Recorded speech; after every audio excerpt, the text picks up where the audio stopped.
पहलगाम हमले का नया वीडियो, इसे देख पूरे हिंदुस्तान का खून खौल रहा है। आतंकियों ने पहले सैलानियों को इकट्ठा किया, घुटने के बल बिठाया, सैलानियों से उनका धर्म पूछा, फिर निहत्थे लोगों को गोलियों से भून दिया।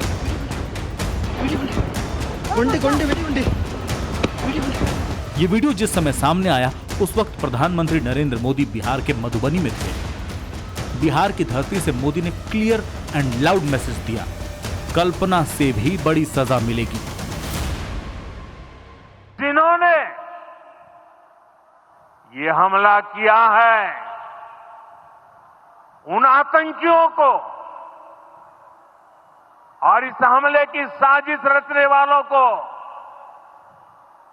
उनकी कल्पना से भी बड़ी सजा मिलेगी। 140 करोड़ भारतीयों की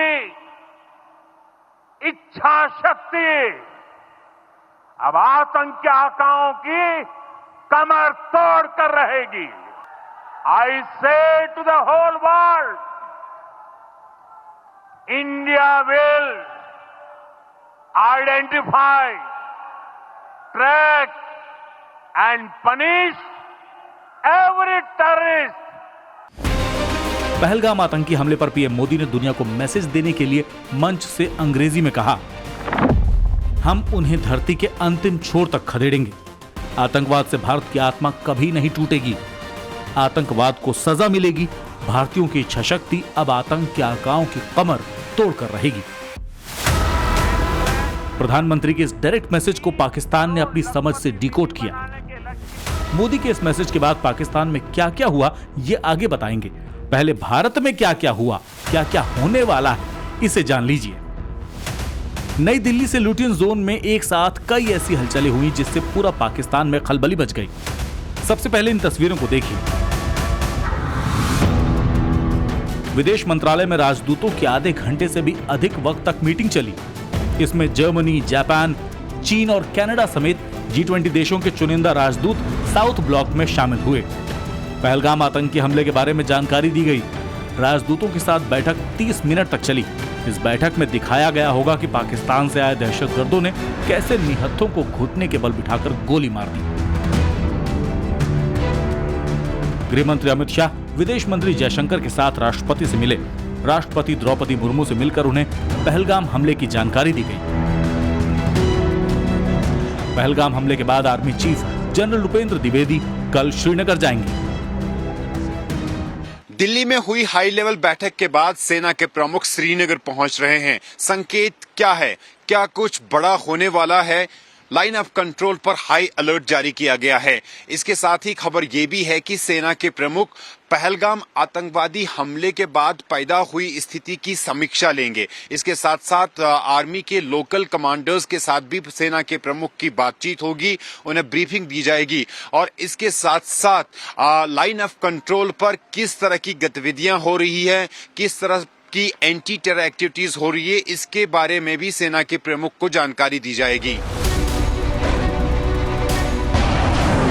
इधर भारतीय नौसेना ने INS सूरत से मिसाइल की टेस्टिंग की। नेवी ने समुद्र में तैर रहे एक छोटे टारगेट को तबाह कर दिया। ऐसा कर नेवी ने अपनी शक्ति का प्रदर्शन किया। गुजरात के सूरत में दमन सीफेस पर INS सूरत तैनात है।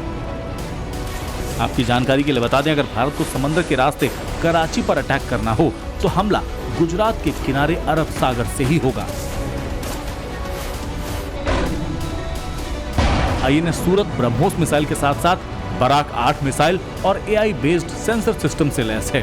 नेवी के इस एक्शन और एक्शन की टाइमिंग एक तरह से पाकिस्तान के लिए रेड सिग्नल है।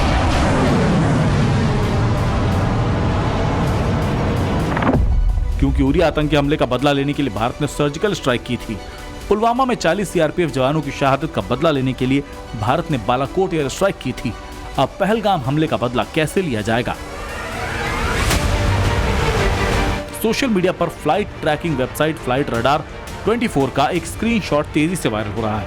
इसमें देखिए कैसे पाकिस्तानी एयरफोर्स के विमान कराची से लाहौर बेस में जाते दिख रहे हैं। पाकिस्तान ने LOC पर हाई अलर्ट घोषित कर दिया है। इस वक्त पाकिस्तान को ये बात बखूबी पता है कि भारत पहलगाम अटैक का बदला ज़रूर लेगा।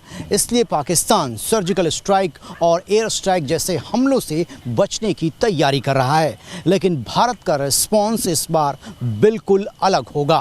भारत पहले से बहुत ज़्यादा तगड़ा हमला पाकिस्तान पर करेगा और ये हमला आउट ऑफ द बॉक्स होगा, जो पाकिस्तान ने सोचा भी नहीं होगा।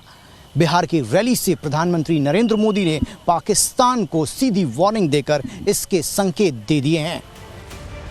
सर्जिकल स्ट्राइक में जमीन से जमीन पर हमला हो चुका है। एयर स्ट्राइक से हवा में हमला हो गया है। सवाल है, क्या अब समंदर के रास्ते हमले की बारी है? क्या इस बार भारतीय नौसेना अपने नौसैनिक लेफ्टिनेंट नरवाल का बदला लेगी?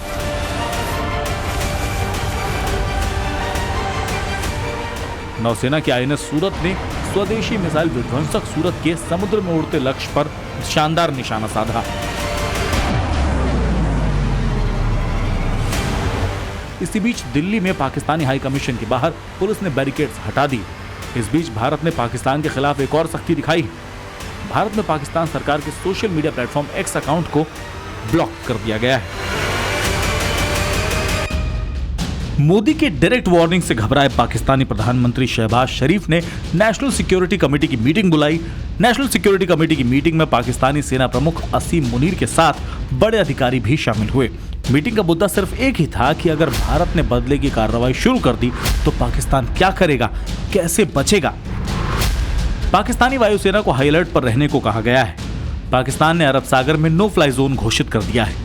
भारतीय फ्लाइट्स को पाकिस्तानी एयर स्पेस में प्रवेश पर बैन लगा दिया है। पाकिस्तानी नागरिकों को जल्द से जल्द भारत से वापस आने के निर्देश दे दिए गए हैं और पाकिस्तान ने शिमला समझौता भी रद्द कर दिया है। लेकिन सरल शब्दों में समझ लीजिए कि पाकिस्तान के इन सभी फैसलों का भारत पर कोई खास असर नहीं पड़ेगा, क्योंकि भारत के फैसलों पर कमजोर प्रतिक्रिया भर है। लेकिन भारत की तरफ से लिए गए फैसलों से पाकिस्तान की रीढ़ टूटनी तय मानी जा रही, क्योंकि भारत ने सिंधु जल समझौते को सस्पेंड करके वो काम किया है जो पाकिस्तान का खाना पानी बंद करने वाला है। मिसाल के तौर पर चिनाब नदी पर बने भारत के बगलिहार डैम की इस तस्वीर को देखिए। इस डैम के सारे गेट बंद किए जा चुके हैं, यानी पाकिस्तान को पानी की सप्लाई बंद की जा चुकी है। पाकिस्तान इस फैसले से ऐसा घबराया हुआ है कि पाकिस्तान के प्रधानमंत्री शहबाज शरीफ ने इसे जंग की कार्रवाई करार दे दिया। लेकिन अभी तो ये शुरुआत महज है, अभी तो असली पिक्चर बाकी है, क्योंकि इजराइल के पीएम बेंजामिन नेतन्याहू ने मोदी से फोन पर बात की है और भारत की शांति के लिए अपनी प्रतिबद्धता को दोहराया है। ये सारे कदम इशारा कर रहे हैं कि भारत एक बड़े एक्शन की तैयारी में है। ब्यूरो रिपोर्ट, टाइम्स नाउ, नव भारत।